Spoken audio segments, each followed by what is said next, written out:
So I've decided to do something different. This is not going to be a video where I review a series or issue.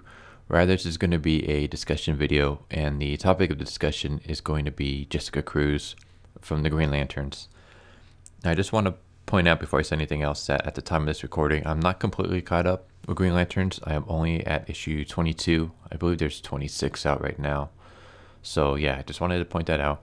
But like I said, I'm not talking about the series. I'm just talking about the specific character of Jessica Cruz. Now, one thing that I do is I like to check out message boards, check out forums, look at Reddit anytime when I finish an issue or a series, just so I can maybe like catch something that I might have missed. For example, sometimes I'll read a issue and then there's something that I miss. Like either I glanced over it or there's a reference to a character or an arc or a plot point that happened in the New 52 or some other series that I didn't read. Usually after I finish an issue, I like to check out like fan reviews or fan discussions on that specific issue. And one thing that I've noticed a lot is that people seem to be split when it came to Jessica Cruz. Either they really enjoyed her character or they really hated her character. And the people who hated her character, the excuses that they pointed out seem to be that, excuse me for the language, but she's a pussy. She's weak. She's scared all the time and can't do anything. She freaks out the littlest things. She needs constant validation. People are like constantly congratulating her whenever she does something right. And I can kind of understand some of those things, especially the validation and the congratulations. I know a lot of people are jaded from Marvel and the way that they treat their diverse characters, specifically their diverse female characters, where everyone is constantly talking about how great they are and how they can do no wrong. But that's not what this is.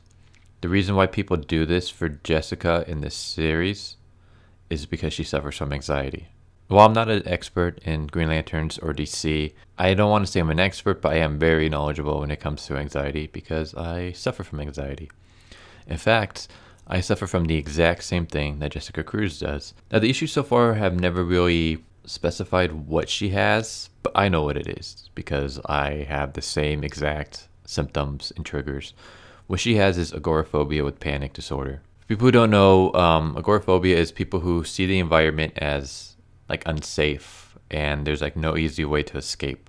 And it can be some things as simple as being on like a transit, a train, a plane, being in a shopping mall.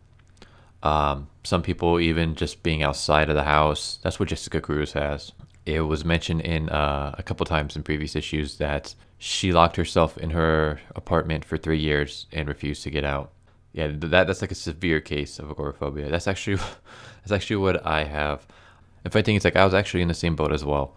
Like Jessica Cruz, I found myself trapped in my house for about 3 years. Like for 3 years, I couldn't escape. Every time I did, I would just have panic attacks. And it is a terrifying experience. The way you get agoraphobia, there's like a number of things. It can be genetics. It can be environmental. Like it can be like an experience that you've had, like something tragic happening that you witnessed or went through. For Jessica, it was seeing her friends getting murdered in front of her. As for myself, I'm not going to mention it because one, is personal, and two, has no bearing on this discussion. All that matters is that I have it. So before I start getting into a little bit more details, I'll go through the symptoms. Because some people seem to not understand anxiety, seem to think, oh, this person's just scared.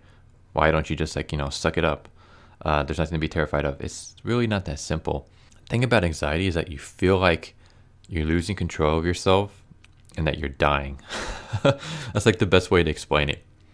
Like I'll go through all the symptoms that people experience, that I experience when I have a panic attack, just so you can kind of better understand why Jessica freaks out. So let's start from the top, work our way down. One of the common things that people have when they have a panic attack is they feel lightheaded. They feel dizzy. There's like a sense of vertigo. Sometimes it's hard to stay upright. There have been a couple of times where I've had to literally grab the wall or any piece of furniture near me to keep myself from collapsing because my head is just so dizzy. You also feel like you're going to faint. Like you just feel like you're going to pass out at any moment. Going down, hot flashes. For anyone who doesn't know what that is, basically your body like just heats up and you just start feeling like you're burning from the inside out, and there's like nothing you can do to cool yourself off. It can literally be like in the middle of winter, snowing outside, and your body would just be like a furnace, and it is a terrifying experience. Like you feel like you're gonna self-combust. Your heart pounds in your chest, and I don't just mean just like, small little pound. I mean like your heart's like rattling in your chest. You feel like you're gonna have a heart attack. After you're done, like after the panic goes away, a lot of times like my chest would still be hurting for the next day. And that's actually one of the reasons why I quit my previous job. For those who don't know, I actually quit my previous job because I was experiencing way too many panic attacks.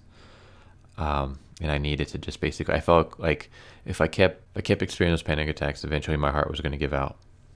Because even on my days off, my chest would just be hurting like crazy. And I'm just like, my heart can't be taking this. So yeah, you feel a sense of vertigo, sense you're going to pass out, dizziness, lightheadedness, hot flashes, like you're going to have a heart attack or your heart's just going to like burst. Quickness of breath. People, like you start hyperventilating. It's very hard to breathe. Sometimes you almost feel like you can't breathe. Like you're just like not getting enough air. And that also starts to go hand in hand with the feeling of passing out. So working our way further down, the stomach. You feel nauseous. You feel like you're going to throw up. You feel like someone has stuck their hands inside your body, is grabbing your stomach and is like twisting it and pulling it and just like ripping it around.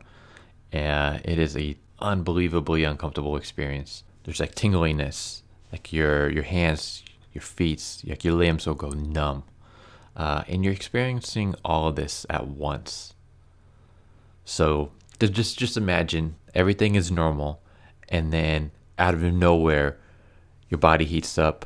You feel like you're going to pass out. Your stomach is pounding in its chest. It's hard to breathe. You feel like you're going to throw up. Your body is going numb. Like you feel like you have no control over your thoughts. That's another thing. Your emotions run crazy. Your mind is constantly telling you that there's danger, even though there's not.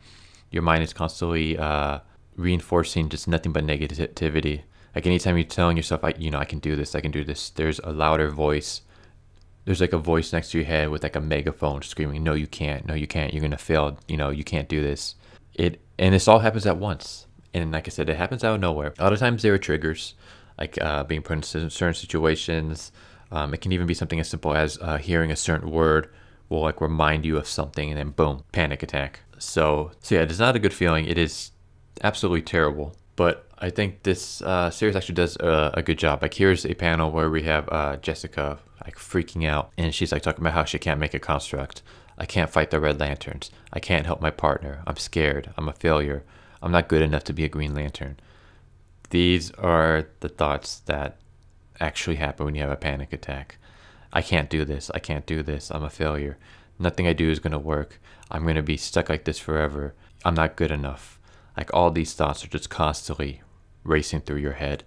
And even though there's like another voice, like you're trying to logically tell yourself, I can do this. I've done this before. Like something as simple as going to the store. It's like I've done it multiple times, but every time I do it, it's still a challenge. And even though I can tell myself, I was just here the other day, I got through this, you can do it again, there's just that voice that's like, no, you can't, you're going to fail this time. And it is very hard to ignore that voice. But yeah, speaking of going to the store, like here's another perfect example. We have Jessica at the store with her sister, and she's saying, my blood is boiling, my skin is crawling, my skull is screaming, I am in hell and there is no escape. And then she says, Sarah, can we please leave? Please, I'm dying out here. I understand that feeling perfectly. And I mean, it is. Like going to the store is literal hell for anyone with severe agoraphobia. And it doesn't even have to be like crowded. It doesn't have to be like a shopping season where it's packed. It can literally be just like 5 other people in the store. And it's still hell. Like it's still too much. And like Jessica says, please, I'm dying out here. That's exactly how it feels. It feels like you're dying. Like it feels like you're going to drop dead at any moment. Like you have like no control of your body. Your body's just going to shut down. And it is a very, very scary experience.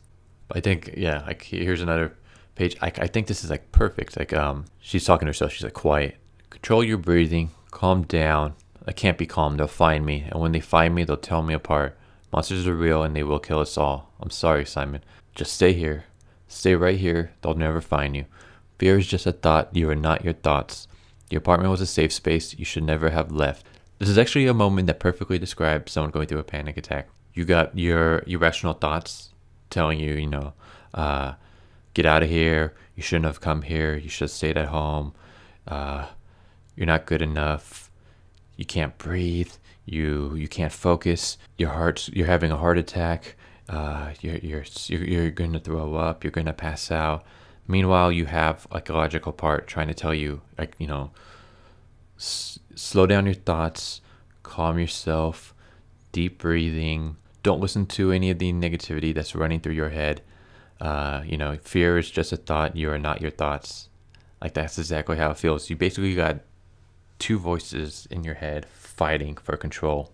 So I'm really enjoying this. I just wanted to point out the apartment was a safe space. I know that term safe space gets a lot of negativity now because of SJWs, but a safe space is completely different in terms of anxiety. People who have agoraphobia have a safe space. Usually their safe spaces are home. That's people with agoraphobia. It's like if you leave your home, you're prone to having panic attacks.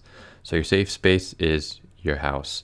Your house is safe as long as if you're in your house, nothing can happen to you.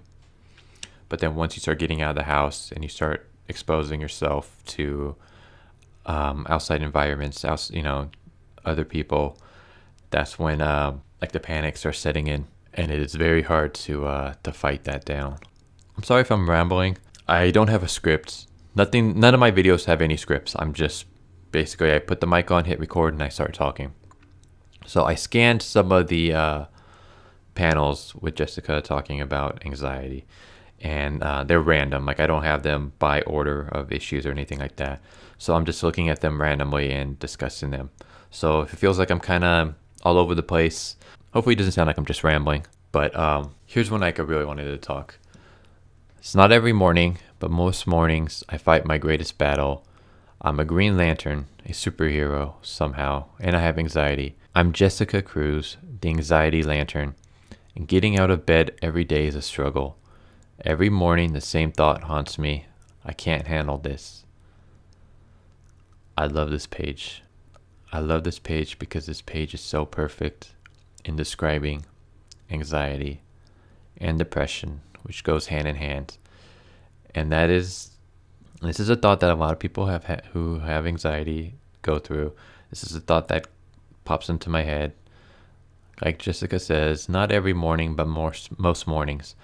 It's the thought of getting out of bed and just living your life. Every day is a struggle, and every day is like a test. And even if you succeed the day before, none of that matters, because the next day it's a clean slate. And usually that saying is positive, but with anxiety, it's also negative. And that's every day is a brand new day, and it's a brand new struggle. Like, oh man, how do I explain this? It's kind of hard coming up with words to describe this, but every day getting out of bed is a chore. Every day getting out of bed is a test. Doing simple routine things is an obstacle, and it is very difficult, and it is nightmare inducing, and it's a struggle. It is a huge struggle. And even if you get through the day and you make it, you go to bed, you wake up, and none of that matters. None of your accomplishments matter, because it's a brand new day, it's a brand new struggle, and now you got to do it all over again. That's what it's like having anxiety. That's what it's like having agoraphobia. So it kind of bothers me when people write Jessica off as being a wussy, as not being worthy, as just fight your fears. It's not that hard. It is a huge struggle. It is the hardest, most difficult thing I have ever had to do, and I have to do it every day.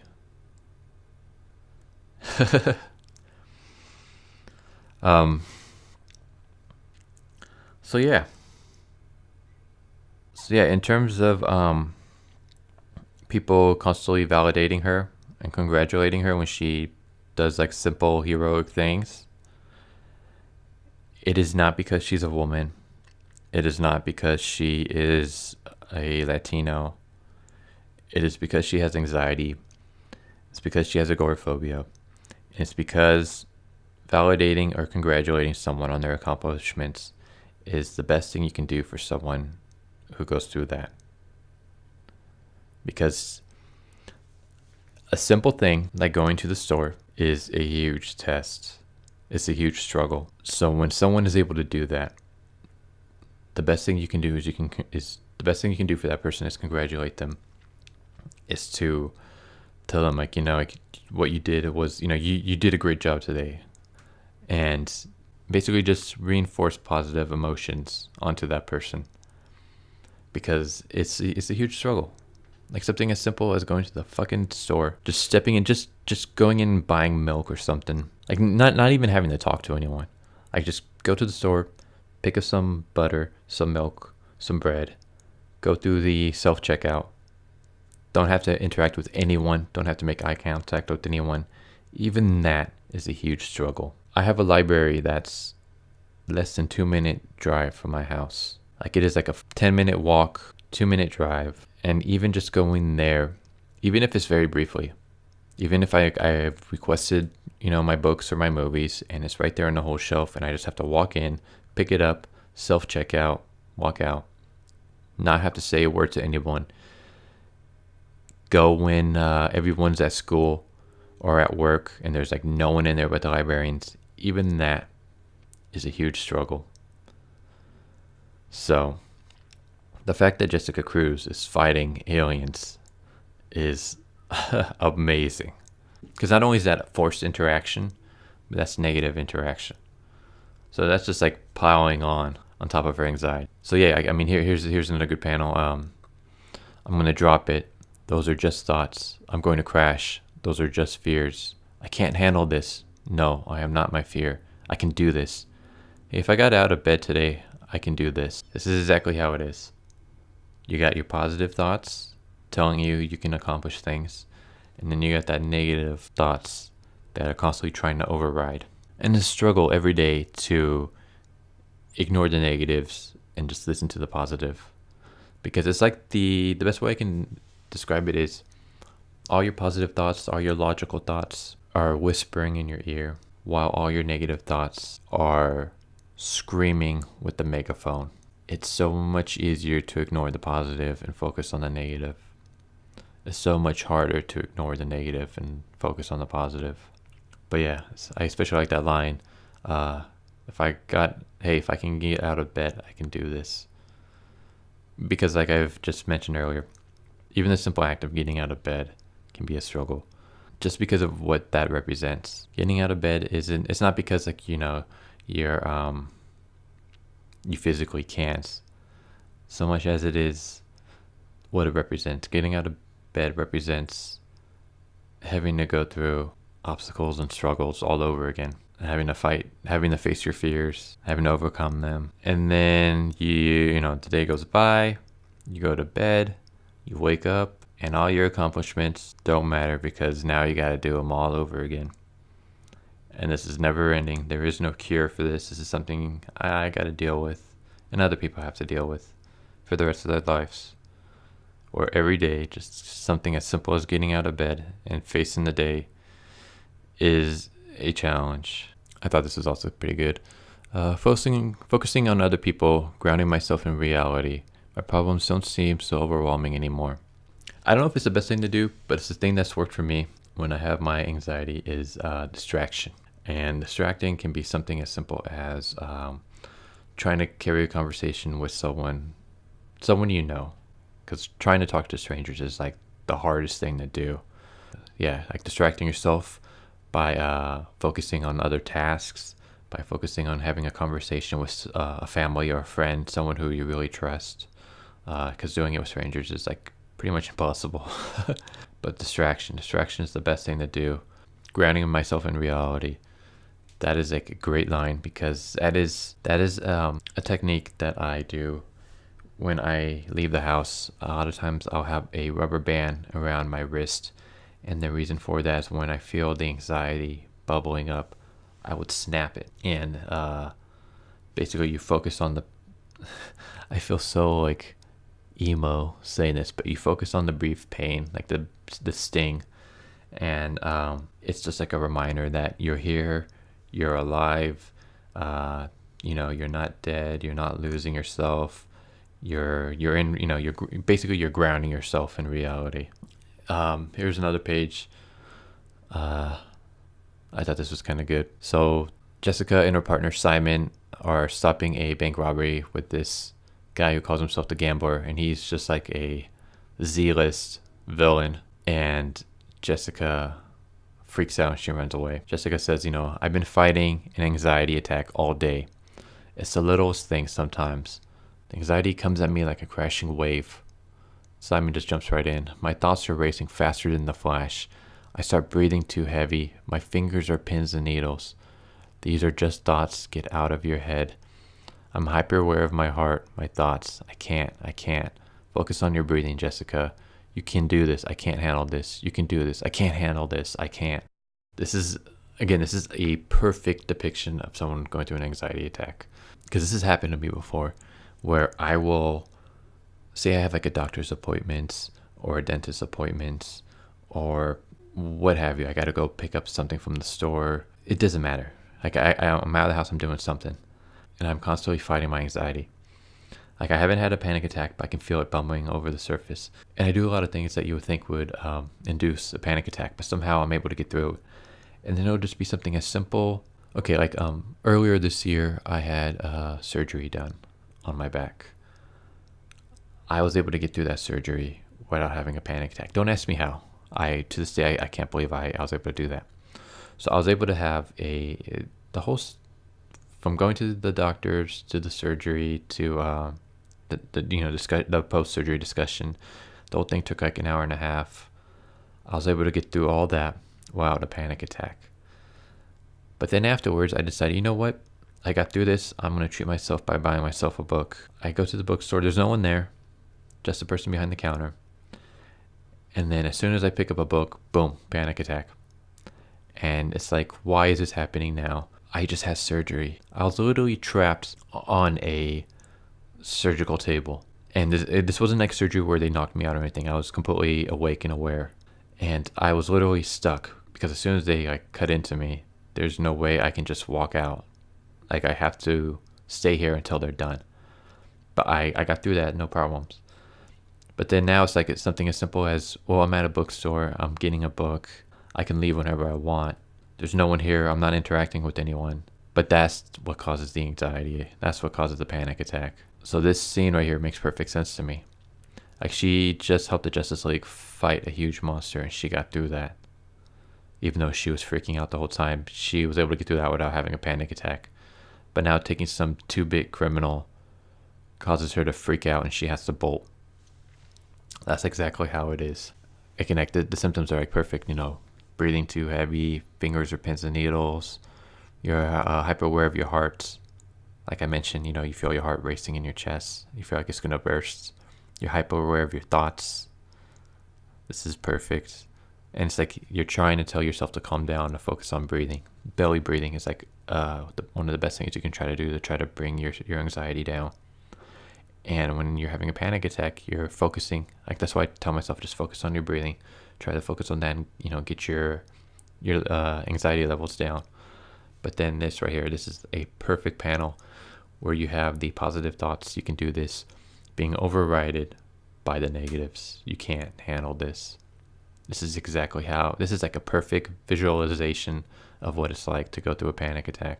And here's another good example right here. I'm freaking out, okay? And then people's like, I'm sorry, I thought you were better. Simon, I don't get better from this. That's exactly how it is. You don't get better. Maybe you can handle it easier, but it doesn't go away. I have to fight anxiety every day. It's the biggest battle I have. Catching that submarine today, that was nothing. Nothing. Getting out of bed in the morning, sometimes that feels impossible. Like that's perfect. That's exactly how it is. This is not something you get better from. This is not something you cure. This is not something that ever goes away. It is something that you can manage better, but it's still going to be there, and you're still going to have relapses. And it is something that you have to fight every day. Maybe it'll get better, like it'll get easier to fight, but it's still going to be a constant fight. Like there's never going to be a day where you're going to wake up and you're not going to be battling your anxiety. It's just maybe instead of fighting Mike Tyson, you're fighting a child.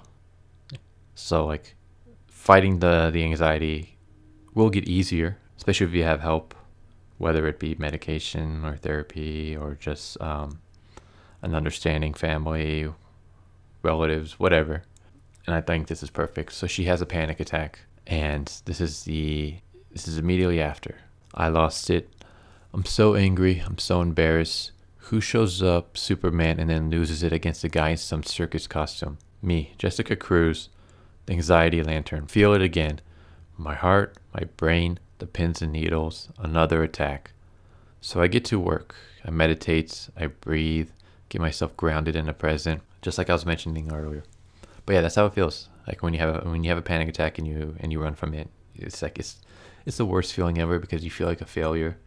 You feel embarrassed. You feel like this is something that's never going to get better.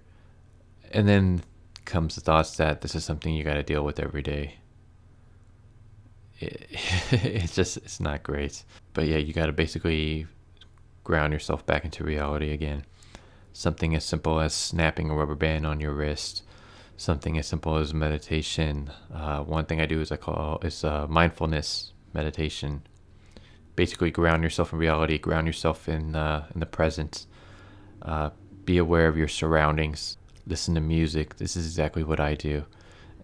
Whenever I leave the house, I always take my iPod with me, and if I'm going shopping, if I'm going for my walk, so I'm doing whatever, I always listen to music, just so I have something to distract me, something to keep my mind focused on something other than my racing thoughts.